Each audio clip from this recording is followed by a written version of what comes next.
तर ह्या सर्व संख्यांना म्हणायचं त्रिकोणी संख्या. तर त्रिकोणी संख्या का? कारण ह्या पद्धतीने आपण हे जे पॉइंट्स घेतले त्या पॉइंट्स जर एकमेकांना आपण जोडले तर त्याच्यापासून एक त्रिकोण तयार होतो, म्हणून त्याला नाव पडले त्रिकोणी संख्या. तर ह्या त्या त्रिकोणी संख्या.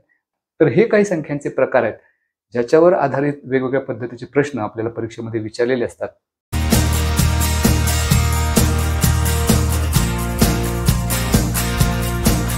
हॅलो फ्रेंड्स, आजच्या व्हिडिओमध्ये आपण असा एक घटक पाहणार आहोत ज्याचा उपयोग आपल्याला बुद्धिमत्ता चाचणी आणि गणित या दोन्ही विषयांमध्ये जे काही वेगवेगळ्या प्रकारचे प्रश्न असतात त्या प्रत्येक प्रश्नासाठी त्या घटकाचा उपयोग आपल्याला कुठे ना कुठेतरी होतो. म्हणजे या विषयांमध्ये वेगवेगळ्या घटकांवर आधारित जे प्रश्न आहेत ते सोडवत असताना कुठं ना कुठं त्या घटकाचा आपल्याला उपयोग करावाच लागतो आणि तो घटक आहे म्हणजे संख्या. संख्यांचे वेगवेगळे प्रकार आहेत, त्या संख्यांच्या वेगवेगळ्या प्रकारांवर वेगवेगळ्या पद्धतीचे प्रश्न असतात या दोन विषयांमध्ये.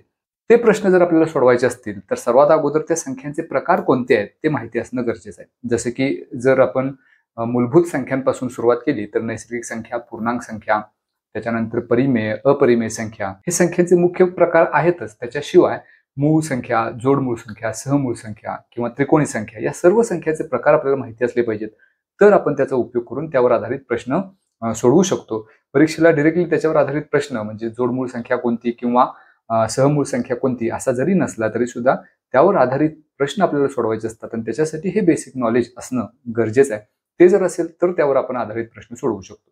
म्हणजे जवळपास या दोन विषयामध्ये कोणताही प्रश्न जर आपण घेतला कधी ना कधी आपल्याला या घटकाचा तिथे उपयोग करावाच लागतो. त्यामुळे त्या संख्यांच्या बाबतीत पूर्ण ज्ञान असणं गरजेचं आहे. तर तेच संख्यांचे वेगवेगळे प्रकार आजच्या व्हिडिओमध्ये आपण पाहू. सुरुवात आपण सर्वात बेसिक घटकापासून करूया. म्हणजे संख्यांचा सगळ्यात मुख्य प्रकार म्हणजे नैसर्गिक संख्या. जसं की 1, 2, 3, 4 या सर्व नैसर्गिक संख्या. समजा त्याच्यामध्ये आपण 0 ऍड केला तर तो होतो पूर्ण संख्यांचा संच. समजा त्याच्या बाजूला 0 आणि ह्या सर्व धनसंख्या आहेत. जर ऋण संख्यांचा पण विचार केला म्हणजे 0, 1, 2, 3, 4 अनंतापर्यंत आणि 0, वजा 1, 2, 3 ह्या सर्व ऋण संख्यांचा जर विचार केला तर ह्या सर्व ज्या संख्या मिळतात त्या संख्या आहेत पूर्णांक संख्या. त्याच्यानंतर दोन मुख्य प्रकार संख्यांचे ते म्हणजे परिमेय संख्या आणि अपरिमेय संख्या. ह्या दोन्हींचा मिळून एक संख्या संच तयार होतो, तो म्हणजे वास्तव संख्या संच. म्हणजे संख्या कोणतीही असू दे, यामधल्या कोणत्याही संख्याचा प्रकार घ्या, ती संख्या वास्तव संख्या असतेच. याचा अर्थ हे सर्व जे संच आहेत किंवा ह्या सर्व ज्या संख्या आहेत त्या अल्टिमेटली वास्तव संख्याच आहेत. त्या वास्तवमध्ये परिमेय आहे की अपरिमेय आहे की पूर्णांक आहे अशा वेगवेगळ्या पद्धतीने आपण त्याचं क्लासिफिकेशन करू शकतो. मुख्य प्रकार वास्तव संख्येचे हे दोनच, परिमेय आणि अपरिमेय. मग परिमेय संख्या कोणाला म्हणायचं? जी संख्या अंश आणि छेद या स्वरूपात आपण लिहू शकतो त्याला आपण परिमेय संख्या म्हणायचं. किंवा एखाद्या संख्येचं दशांश रूप अशा पद्धतीनं संपत असेल, कुठं ना कुठं संपत असेल तर त्याला आपण परिमेय संख्या म्हणतो. मग अपरिमेय संख्या कोणाला म्हणायचं? तर वर्गमुळात 2 किंवा वर्गमुळात 3 किंवा वर्गमुळात 7 यासारख्या ज्या संख्या आहेत त्या अपरिमेय संख्या. ज्या संख्या पूर्ण वर्ग संख्या नाहीत त्या संख्यांचं वर्गमूळ किंवा घनमुळात त्या संख्या जर घेतल्या तर त्या सर्व अपरिमेय संख्या आहेत.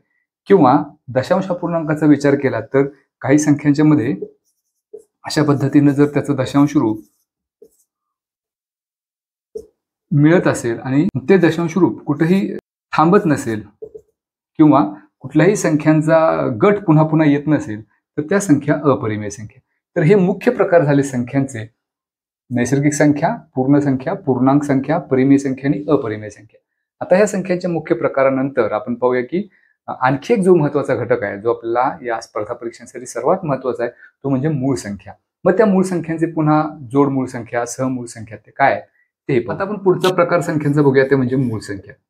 मूळ संख्यांची सुरुवात होते 2 पासून. म्हणजे 2 ही अशी एकच संख्या आहे जी समयी आहे आणि मूळ संख्या आहे. म्हणजे सर्वात लहान मूळ संख्या कोणती? तर 2. त्याच्यानंतर ज्या संख्या मूळ नाहीत त्या संख्यांना आपण संयुक्त संख्या म्हणतो. पण पहिल्यांदा मूळ संख्या म्हणजे कोणत्या संख्या?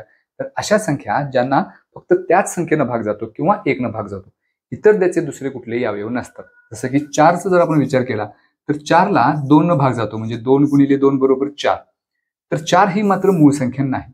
तर अशा ज्या काही संख्या आहेत ज्या संख्येला फक्त त्याच संख्येनं आणि 1 भाग जातो त्यांना आपण मूळ संख्या म्हणतो. आता 2 नंतर येणारी मूळ संख्या आहे 3. त्याच्यानंतर 4 ही मूळ संख्या असू शकत नाही कारण त्याचे 2 आणि 2 हे फॅक्टर्स आहेत किंवा 2 ने त्याला भाग जातो. त्याच्यानंतर येणारी मूळ संख्या 5, त्याच्यानंतर 7, 7 नंतर 9 ही विषम संख्या आहे, 11 ही मूळ संख्या आहे, त्याच्यानंतर 13, त्याच्यानंतर 17 या सर्व मूळ संख्या आहेत. आता ह्यानंतर पुढच्या मूळ संख्या कोणकोणत्या आहेत हे जर आपल्याला 100 पर्यंत असणाऱ्या ज्या मूळ संख्या आहेत त्या जर आपल्याला पाठ असतील तर त्याच्यावर आधारित प्रश्न आपण पटपट सोडवू शकतो. आणि जे काही प्रश्न आपल्याला त्यावर आधारित विचारलेले असतात तर त्याचं कॅल्क्युलेशन आपण फास्ट करू शकतो. तर त्याच्यासाठी 2 ते 100 मध्ये असणाऱ्या सर्व ज्या मूळ संख्या आहेत त्या आपल्याला पाठ असल्या पाहिजेत. आता त्या संख्या ज्या आहेत एकूण 25 संख्या अशा आहेत ज्या मूळ आहेत 2 ते 100च्या दरम्यान. 17 नंतर येणारी मूळ संख्या आहे 19, त्याच्यानंतर 23, त्यानंतर 29, 29 नंतर येणारी मूळ संख्या 31, त्याच्यानंतर 37, 41, 43, 47, 53, 59, 61, 67, 71, 73, 79, 79 नंतर 83, 83 नंतर 89 आणि 97. तर अशा एकूण 25 मूळ संख्या आहेत ज्या 2 ते 99च्या दरम्यान असतील. म्हणजे 2 ही सर्वात लहान मूळ संख्या जी समसुद्धा आहे आणि 100च्या अगोदर येणारी सर्वात शेवटची संख्या किंवा 2 अंकी मूळ संख्या 97 आहे. तर ह्या त्या 25 मूळ संख्या आहेत ज्या आपल्याला तोंडपाठ असतील तर त्याच्यावर आधारित प्रश्न आपल्याला सोडवता येतील. तर ह्या सर्व झाल्या मूळ संख्या. आता या मूळ संख्यांचे 2 प्रकार आहेत, सहमूळ संख्या आणि जोड मूळ संख्या. तर त्या 2 संख्यांचे प्रकार ते समजून घेऊ आणि नेमका त्यामधला फरक काय तेही समजून घेऊ. त्या अगोदर मूळ संख्यांचा विरुद्ध संख्यांचा जो प्रकार आहे तो समजूया. तो आहे संयुक्त संख्या. म्हणजे ज्या संख्या मूळ नाहीत अशा सर्व संयुक्त संख्या, जसं की 4, त्याच्यानंतर 6, 8, 9, 10, 12 या पद्धतीने सर्व ज्या संख्या आहेत त्या संयुक्त संख्या आहेत. आता ह्याच्यामध्ये त्या संयुक्त संख्या सम सुद्धा असू शकतात किंवा विषम सुद्धा असू शकतात. जे संयुक्त संख्या समच असतात असं नाही, काही विषम संख्या सुद्धा संयुक्त संख्या असू शकतात. जसं इथं आपण पाहतो की 9 ही संयुक्त संख्या आहे कारण त्याचे अवयव 3 गुणिले 3 हे त्याचे अवयव आहेत. म्हणजे विषम संख्या सुद्धा असू शकते, संयुक्त संख्या किंवा समसंख्या सुद्धा असू शकते. फक्त एकच प्रश्न राहिला ती म्हणजे 1 या संख्येचा, जी संख्या संयुक्तही नाही किंवा मूळही नाही अशी एकच संख्या आहे ती म्हणजे सर्वात पहिली नैसर्गिक संख्या 1. तिला आपण मूळ संख्या सुद्धा म्हणू शकत नाही किंवा संयुक्त संख्या सुद्धा म्हणू शकत नाही. त्यानंतर आता या सहमूळ संख्यांच्या मध्ये शब्द मूळ आहे, त्यामुळं या गटामध्ये असणाऱ्या ज्या संख्या आहेत त्या संख्या मूळ असल्या पाहिजेत असा आपला समज होऊ शकतो कदाचित, पण तसं काही गरजेचं नाही. सहमूळ संख्यांचं पहिल्यांदा आपण व्याख्या समजून घेऊया की अशा 2 संख्या ज्यांच्यामध्ये सामायिक अवयव एकच असला पाहिजे. म्हणजे 1 सोडून इतर कुठलाही सामायिक अवयव नसला पाहिजे. जसं की एक उदाहरण जर आपण घेतलं 4 आणि 6, तर या दोन्हीच्या मध्ये सामायिक अवयव 2 आहे, कारण 2 न 4 ला भाग जातोय आणि 2 न 6 ला पण भाग जातोय. याचा अर्थ 2 हा त्याचा सामायिक अवयव झाला. म्हणून या ज्या 2 संख्या आहेत त्या सहमूळ संख्या असणार नाहीत. पण दुसरा जर एखादं उदाहरण आपण असं घेतलं की 3 आणि 7 या दोन्ही संख्या मुळात मूळ संख्या आहेत, त्यामुळे त्या मूळ संख्या असल्यामुळे त्यांच्यामध्ये सामायिक अवयव काहीच नसणार आहे, फक्त एकच सामायिक अवयव असणार तो म्हणजे 1. त्यामुळे ह्या सहमूळ संख्या असणारच आहेत. म्हणजे कुठल्याही 2 मूळ संख्या आपण जर घेतल्या तर त्या सहमूळ संख्या असतातच. पण याचा अर्थ असा नाही की त्या 2 संख्या या मूळ संख्याच असायला पाहिजेत मगच त्यांना आपण सहमूळ संख्या म्हणतो असं नाही. इथं 4 आणि 7 ही जर जोडी आपण उदाहरण घेतलं तर ही सुद्धा जोडी जी आहे ती सहमूळ संख्येची जोडी आहे, कारण याच्या दोन्हीच्या मध्ये सुद्धा कॉमन फॅक्टर फक्त 1 आहे. 1 सोडून या दोन्हीच्या मध्ये कॉमन काही नाही. आता इथं जर आपण पाहिलं की 7 ही एकच मूळ संख्या आहे, 4 मात्र मूळ संख्या नाही, तरी सुद्धा ह्या 2 संख्यांना आपण सहमूळ संख्या म्हणणार आहोत. किंवा आणखी एखादं उदाहरण जर आपण असं घेतलं की 11 आणि 14 यांच्यामध्ये सुद्धा कॉमन फॅक्टर फक्त एकच आहे, त्यामुळे ह्या सुद्धा सहमूळ संख्या आहेत. एवढंच गरजेचं नाही. तर ह्या सर्व उदाहरणामध्ये आपण जर पाहिलं 3, 7 किंवा 4, 7 किंवा 11, 14 याच्यामध्ये एक संख्या मूळ संख्या. असंही गरजेचं नाही की एक संख्या मूळ असलीच पाहिजे. कदाचित दोन्ही संख्या त्याच्यामधल्या संयुक्त असू शकतील, तरी सुद्धा ती जोडी सहमूळ संख्यांची जोडी असेल. जसं की एक उदाहरण आपण घेऊया 25 आणि 28.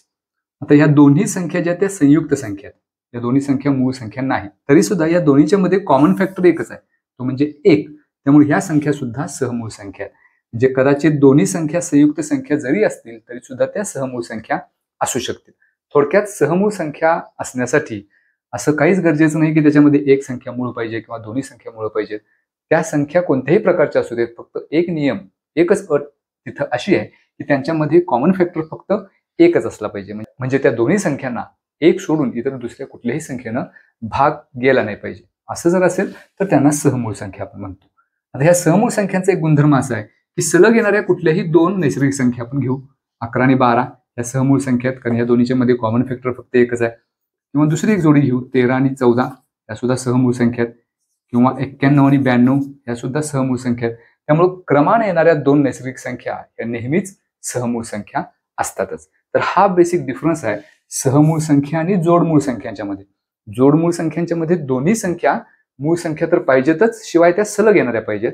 सहमूळ संख्यांच्या मध्ये तसं काहीच गरजेचं नाही. त्या संख्या कोणत्याही प्रकारच्या असो, संयुक्त असो, मूळ असो किंवा दोन्ही संयुक्त असो, फक्त तिथं एकच गरजेचं आहे, त्यांच्यामध्ये कॉमन फॅक्टर एक असला पाहिजे. आता पुढचा संख्यांचा एक प्रकार आहे, तो विशिष्ट प्रकार आपण लक्षात घेऊया, तो म्हणजे त्रिकोणी संख्या.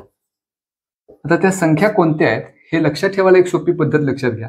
पहिल्यांदा इथं अशा पद्धतीने आपण एक एक ठिपके देत जाऊया. आता एक ठिपका इथे घेतलाय, त्याला आपण 1 म्हणूया. त्याच्या खालच्या ओळीला म्हणजे पहिल्या ओळीला एकच आपण पॉईंट घेतला, दुसऱ्या वेळेला 2 पॉईंट घेऊया आणि एकूण ह्यांची संख्या किती झाली तर 3. तिसऱ्या ओळीला आता 3 पॉईंट्स घेऊया. आता ह्यांची एकूण संख्या किती झाली, 3 आणि 3 6. त्याच्या पुढच्या वेळेला आता 4 पॉईंट्स घेऊया. ह्या सर्वांची संख्या 6 आणि हे 4 10 झाले. पुढच्या वेळेला 5 पॉईंट घेऊया, 4 आणि 5. आता ह्या सर्वांची संख्या 10 आणि हे 5 15 झाले. त्याच्या पुढच्या ओळीला 6 पॉईंट्स आपण घेऊया, 3 4 5 6. आता ह्या सर्वांची बेरीज 15 अधिक 6 21 झाले. आता हे ही जी संख्या मालिका आपल्याला मिळाली 1 3 6 10 15 21 याच पद्धतीने पुढे पुढे येत जाईल. तर ह्या सर्व संख्यांना म्हणायचं त्रिकोणी संख्या. तर त्रिकोणी संख्या का, कारण ह्या पद्धतीने आपण हे जे पॉईंट्स घेतलेत त्या पॉईंट्स जर एकमेकांना आपण जोडले तर त्याच्यापासून एक त्रिकोण तयार होतो, म्हणून त्याला नाव पडले त्रिकोणी संख्या. तर ह्या त्या त्रिकोणी संख्या. आता ह्या लॉजिकनुसार जर आपण पाहिलं की ह्या आकृतीचा उपयोग न करता 21 नंतर येणारी पुढची संख्या कोणती असेल तर ती असेल 28. हे कशावर काढलं आपण तर 1 आणि 2 3, 3 अधिक 3 6, 6 अधिक 4 10, 10 अधिक 5 15, 15 अधिक 6 21, 21 अधिक 7 28. त्यानंतर पुढची संख्या जर मिळवायची असेल तर 28 अधिक 8 करावं लागेल आपल्याला. 28 अधिक 8 उत्तर मिळेल 36. तर ह्या पद्धतीनं ह्या सर्व त्रिकोणी संख्या आपण मिळवत जाऊ शकतो. तर ह्या पद्धतीच्या ज्या संख्या आहेत त्यांना आपण म्हणतो त्रिकोणी संख्या. तर हे काही संख्यांचे प्रकार आहेत ज्याच्यावर आधारित वेगवेगळ्या पद्धतीचे प्रश्न आपल्याला परीक्षेमध्ये विचारलेले असतात. कदाचित डिरेक्टली या संख्यांच्यावर आधारित प्रश्न आपल्याला विचारलेले असतात, जसे की त्या संख्यांचं वर्गीकरण करणं किंवा त्याचं ॲनालिसिस करणं किंवा परस्पर संबंध शोधणं किंवा चुकीची संख्या शोधणं. तर ह्या सर्व प्रकारचे प्रश्न तर बुद्धिमत्ता या विषयामध्ये, बुद्धिमत्ता चाचणी या विषयामध्ये असतातच. शिवाय गणितामध्ये जे काही वेगवेगळे टॉपिक आहेत, नफा तोटा असेल, व्याज असेल, सरासरी असेल, वय असेल, तर त्या सर्वांच्या मध्ये जे काही कॅल्क्युलेशन आपल्याला करावं लागतं तर त्या कॅल्क्युलेशनमध्ये सुद्धा या संख्यांचा महत्त्वाचा रोल आहे. तर त्याच्यासाठी हे सर्व संख्यांचे प्रकार माहिती असणं गरजेचं आहे. तर ह्यासाठी आजचा हा व्हिडिओ आपण घेतला. याच पद्धतीचे आणखी काही टॉपिक किंवा आणखी काही कंटेंट आपण पुढच्या व्हिडिओमध्ये पाहूया. तोपर्यंत take care. Thanks for watching.